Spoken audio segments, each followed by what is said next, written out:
الحمد لله رب العالمين والصلاة والسلام على رسوله الكريم أما بعد فأعوذ بالله من الشيطان الرجيم بسم الله الرحمن الرحيم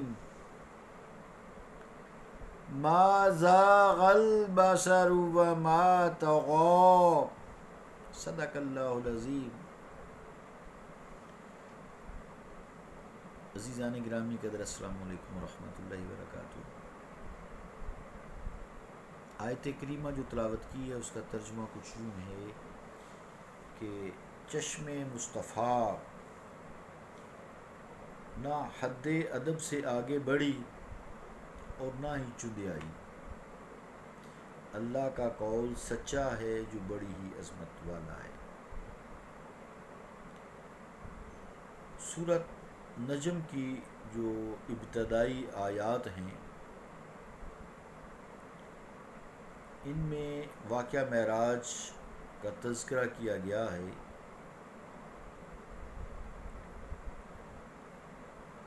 اس میں جو آیات ہیں علمہ شدید القویٰ اور وَلَقَدْ رَآهُ مِنْ آیَاتِ رَبِّهِ الْكُبْرَى، ان میں علماء خیر کا اختلاف ہے۔ ایک گروہ ہیں وہ فرماتے ہیں کہ رسول کریم علیہ الصلوۃ والسلام کو جو اس میں واقعہ حضرت جبرائیل کی زیارت کا واقعہ ہے، اور دوسرے جو علماء خیر ہیں جس کے سر خیر حضرت حسن بصری رحمۃ اللہ علیہ، وہ فرماتے ہیں کہ حضور علیہ الصلوۃ والسلام کی جو زیارت ہوئی وہ اللہ تعالیٰ کی ہوئی۔ اس حوالے سے احادیث مبارکہ بیان کی گئی ہیں۔ آپ کے فرمان، کل ایک طویل حدیث بیان کی گئی تھی جس میں جو حصے واقعہ معراج سے متعلقہ تھے وہ بیان کی۔ ان الفاظ پر غور کرنے سے یہ بات پتہ چلی کہ یہ زیارت اللہ تعالیٰ ہی کی تھی۔ پھر انسان اگر کوئی اختلاف کرتا ہے تو اسے کافر تو نہیں ہو جاتا۔ متشابہات آیات ہیں، ان کی تعویلات کی جاتی ہیں، ان کے صحیح معنی اللہ تعالیٰ کے رسول کو ہی معلوم ہوتے ہیں۔ البتہ دوسری حدیث جو ہے اس کا ترجمہ بیان کرتا ہوں، طویل احادیث ہیں۔ دوسری حدیث آپ اس کا ترجمہ سماعت فرمائیں جو متعلقہ ہے معراج شریف سے، کہ حضور صلی اللہ تعالیٰ علیہ وآلہ وسلم فرماتے ہیں، پھر میں حضرت ابراہیم علیہ السلام کے پاس سے گزرا۔ آپ نے مجھے دیکھ کر فرمایا، اے نبی صالح، اے نبی صالح نبی، مرحبا مرحبا، اے فرزند ارجمند، خوش آمدید۔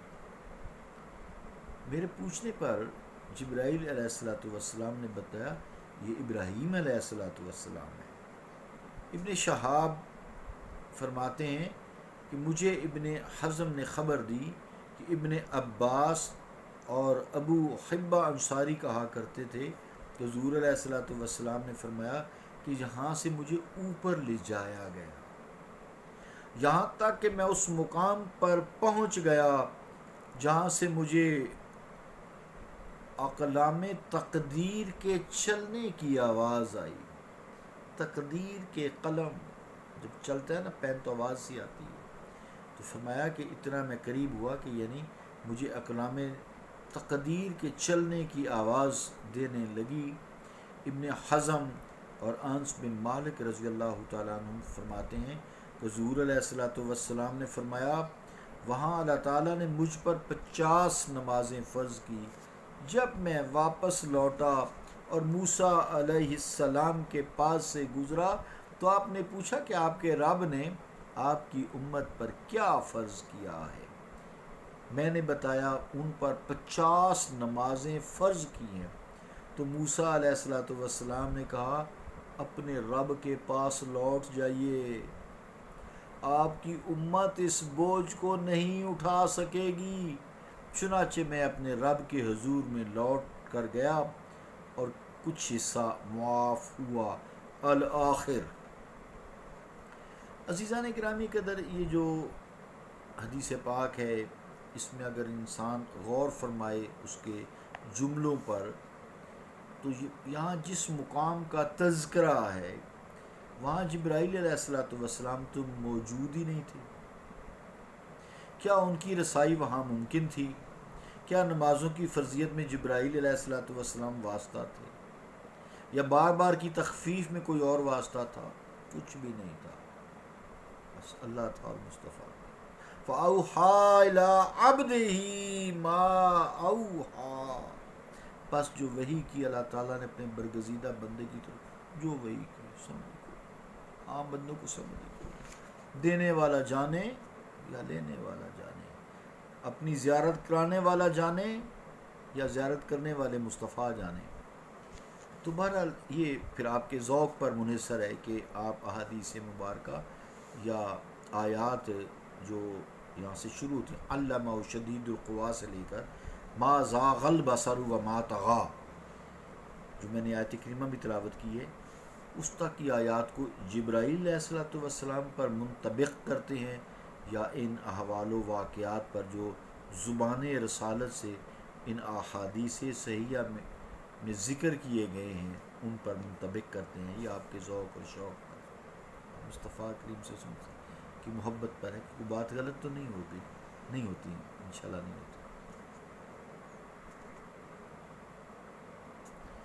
تو عزیزان گرامی قدر،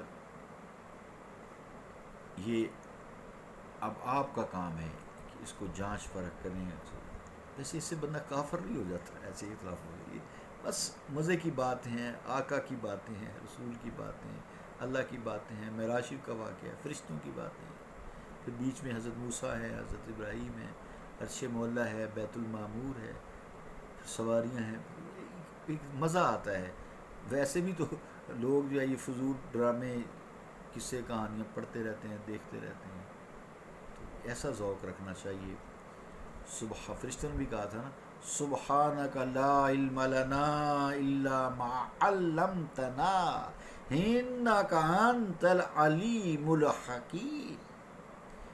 یا اللہ تو پاک ہے، ہمیں کچھ علم نہیں ہے، الا ما علمتنا، سوائے اس کے جو تو نے ہمیں سکھایا ہے، انک انت العلیم الحکیم، بے شک مالک تو ہی علیم ہے، تو ہی حکیم ہے۔ تو اس مقام پر انہی آیات کی تفسیر کرتے ہوئے علماء مفسرین نے اس مسئلے پر کافی بحث بھی کی ہے کہ کیا حضور علیہ السلام کو شب معراج دیدار الہی نصیب ہوا یا نہیں۔ حضرت ام المومنین حضرت عائشہ صدیقہ رضی اللہ تعالی عنہا اور حضرت ابن مسعود رضی اللہ تعالیٰ عنہ اور ان کے اتباع کرنے والے پیروکار جو ہیں اس طرف گئے ہیں کہ شب معراج دیدار نصیب نہیں ہوا، لیکن حضرت ابن عباس رضی اللہ تعالیٰ عنہ اور دیگر صحابہ تابعین اور ان کے ہم نواؤں یہی رائے ہے کہ اللہ تعالیٰ نے شب معراج اپنے محبوب مصطفیٰ کریم صلی اللہ تعالیٰ علیہ وسلم کو دولت دیدار سے مشرف فرمایا۔ تو انشاءاللہ تعالیٰ کل جو ہے یہ بھی دلائل پیش کریں گے، دیدار الہی کے ٹاپک سے گفتگو کریں گے۔ اس میں مزہ ہے، کوئی ایسی کسی کو کافر کہنا، کو مانے نہ مانے، اپنا انسان کا ذوق ہوتا ہے، وہ جدھر جاتا ہے۔ آیات متشابہات ہوتی ہیں، اس پر ہم عمل تو نہیں کر سکتے، متشابہات ہوتی ہیں جس کے معنی واضح نہ ہو، کوئی ایسی بات نہیں، اس میں اختلاف جائز ہوتا ہے۔ اللہ رب العالمین ہمیں سمجھ عطا فرمائے، ذوق شوق عطا فرمائے، مصطفیٰ کریم علیہ السلام کی محبت عطا فرمائے، اللہ رب العالمین کا ڈر خوف عطا فرمائے۔ صلی اللہ تعالیٰ علی رسول خیر خلقہ محمد وعلی آلہ وصحبہ اجمعین برحمتک یا ارحم الراحمین۔